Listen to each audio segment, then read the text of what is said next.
iBone cricket වලට ආදරය කරන හැම කෙනෙකුට ශ්‍රී ලංකා ජාතික ක්‍රිකට් කණ්ඩායම ක්‍රීඩා කරන තරඟ ඔබට මේ දිනවලදී නැරඹීමට හැකියාවක් ලැබෙන්නේ නැහැ. ඒකට ප්‍රධානම හේතුව 2025 වර්ෂයේ වෙනුවෙන් ශ්‍රී ලංකා ජාතික ක්‍රිකට් කණ්ඩායම ක්‍රීඩා කරන තරඟාවලි මේ වන විට අවසන් වී තිබෙනවා. නැවතත් 2026 වර්ෂයේ ජනවාරි මාසයේදී තමයි ඔවුන්ගේ තරඟාවලිය ආරම්භ වීමට නියමිත වී තිබෙන්නේ. කෙසේ වෙතත් දෙසැම්බර් 16 වෙනිදා පැවැත්වීමට නියමිතයි 2026 ඉන්දිය ප්‍රීමියර් ලීග් වාරයේ ක්‍රීඩක වෙන්දේසිය. ඉතින් මෙම ක්‍රීඩක වෙන්දේසියට ලියාපදිංචි වී තිබෙන ශ්‍රී ලංකා ක්‍රීඩකින් කවුරුන්ද? ඒ වගේම වෙන්දේසිය සඳහා නිදහස් කළ ශ්‍රී ලංකා ක්‍රීඩකින් කවුද සහ වෙන්දේසිය නිදහස් නොකොට කණ්ඩායම් තුල තවදුරටත් රඳවාගෙන තිබෙන ශ්‍රී ලංකා ක්‍රීඩකින් කවුරුන්ද කියන එක ගැන අපි අද මේ වීඩියෝ එකෙන් ඔබත් සමගින් කතා කරන්න නියමිත වී තිබෙනවා. පළමුවෙන් 2025 නම් නිමාවට පත් වූ ඉන්දිය ප්‍රීමියර් ලීග් තරගාවලියේදී ශ්‍රී ලංකා ක්‍රීඩකින් 8 දෙනෙකු ක්‍රීඩා කරනවා. මෙම ක්‍රීඩකින් 8 දෙනාගෙන් ක්‍රීඩකින් 4 දෙනෙකුම වෙන්දේසිය වෙනුවෙන් නිදහස් කරන්නට එම කණ්ඩායම් කළමනාකාරීත්වයෙන් කටයුතු කොට තිබෙනවා. ඊට අමතරව තවත් ක්‍රීඩකින් 4 දෙනෙකු වෙන්දේසියට නිදහස් නොකර තමන්ගේ කණ්ඩායම් දුර රඳවා තබා ගැනීමට එම කණ්ඩායම් කළමනාකාරීත්වයෙන් කටයුතු කොට තිබෙනවා.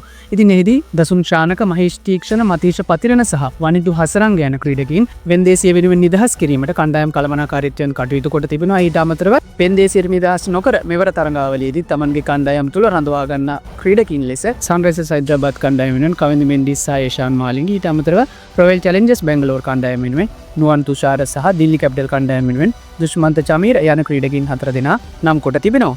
ඉතින් ඊට අමතරව දෙසැම්බර් මාස 16 වෙනිදා පැවැත්වීමට නියමිත ඉන්දිය ප්‍රීමියර් ලීග් ක්‍රීඩක වෙන්දේසිය වෙනුවෙන් ශ්‍රී ලංකා ක්‍රීඩකින් 12 දෙනෙකු මේ වන විට ලියාපදිංචි වී තිබුණා. ඉතින් එහිදී ඉන්දිය රුපියල් කෝටි 2, රුපියල් කෝටි 1 සහ ලක්ෂ 75 ඒ වගේම ලක්ෂ 30 කියන කාණ්ඩ හතරේ ශ්‍රී ලංකා ක්‍රීඩකින් 12 දෙනා මෙවර තරඟාවලියට ලියාපදිංචි වී තිබෙනවා. එහිදී මෙවර තරඟාවලිය වෙනුවෙන් ශ්‍රී ලංකා ක්‍රීඩකයෙකු ලියාපදිංචි වී ඇති ඉහළම මුදල ලෙස සටහන් වී තිබෙන්නේ ඉන්දිය රුපියල් කෝටි 2ක මුදල. ඉතින් මෙම මුදල් කාණ්ඩේ ශ්‍රී ලංකා ක්‍රීඩකින් 30 දෙනෙකු රැඳී සිටිනවා. ඉතින් මේදී වනිදු හසරංග, මහේෂ් තීක්ෂණ සහ මතීෂ පතිරණ යන ක්‍රීඩකින් දෙදෙනා තමයි මේ ආකාරයෙන් රැඳී සිටින්නේ. ඉතින් විශේෂත්වයට කාරණේ මතීෂ පතිරණ තමන්ගේ මංගල ඉන්දිය ප්‍රීමියර් ලීග් තරඟාවලියේ සිටම චෙන්නයි සුපර් කිංස් කණ්ඩායම තමයි නියෝජනය කරන්නේ.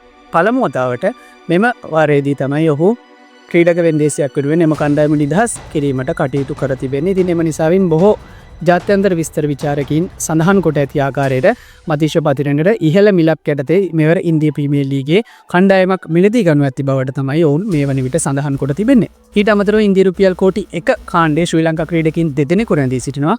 ඒ ශ්‍රී ලංකා කණ්ඩායමේ වර්තමාන එක්දින සහ 20 නායක චරිත් අසලංක සහ කුසල් ජනිත් පෙරේරා යන ක්‍රීඩකෙක්.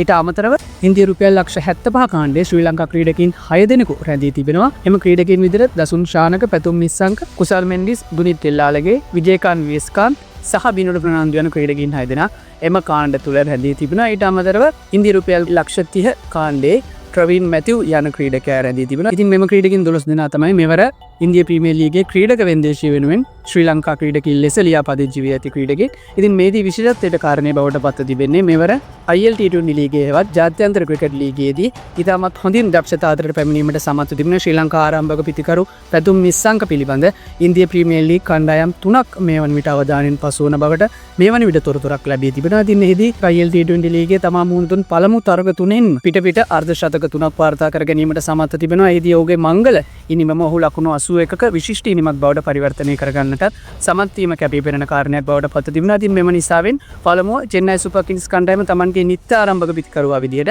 පැතුම් නිස්සංකව මිලදී ගැනීමට වැඩි අවස්ථාවක් ඇති බවට තමයි මේ වන විට ජාත්‍යන්තර මාධ්‍ය වාර්තා කොට තිබෙන්නේ. ඉතින් ඊට අමතරව රොයල් චැලෙන්ජර්ස් බැංගලෝර් කණ්ඩායම සහ කොල්කතා නයිට් රයිඩර්ස් කණ්ඩායම යන කණ්ඩායම් දෙකත් පැතුම් නිස්සංකව මිලදී ගැනීමට බලාපොරොත්තු වෙ සිටින බවට තමයි ඔවුන් සඳහන් කර තිබෙන්නේ. ඉතින් මේ අනුව මෙම කණ්ඩායම් තුන තුල පැතුම් නිස්සංකව මිලදී ගැනීමට යම් කිසි ආකාරයක තරඟයක් පැවතුනහොත් ඔහුට මෙවර තරඟාවලියේදී ඉහළ මිලක් යටතේ ඉන්දිය ප්‍රීමියර් ලීගයේ ක්‍රීඩා කිරීමට අවස්ථාවක් ලැබෙනවා. ඔහුගේ මූලික ලන්සු මුදල ලෙස සටහන් වී තිබෙන්නේ ඉන්දිය රුපියල් කෝටි 75ක මුදල. බොහෝ දුරට ඒ ඉතාමත් ඉහළ අගයක් බවට පත් විය හැකි බවට තමයි ජාත්‍යන්තර මාධ්‍ය වාර්තා කොට තිබෙන්නේ. ඉතින් මේ වීඩියෝ එක බලන ඔයාලත් පැතුම් නිස්සංක මෙවර ඉන්දිය ප්‍රීමියර් ලීගයේදී මොන කණ්ඩායම විසින් තෝරා ගනීවිද කියලා පහලින් කමෙන්ට් එකක් දාගෙන ඉන්නත් අමතක කරන්න එපා. ඒ වගේම ක්‍රිකට් පිටිය අලුත් වෙන සියලුම තොරතුරු දෙසින් ඉඳලා ගන්න අපිව subscribe කරලා දිගටම පිට එක රැඳින්න කියලා අපි හැම කෙනෙකුටම ආරාධනා කරනවා.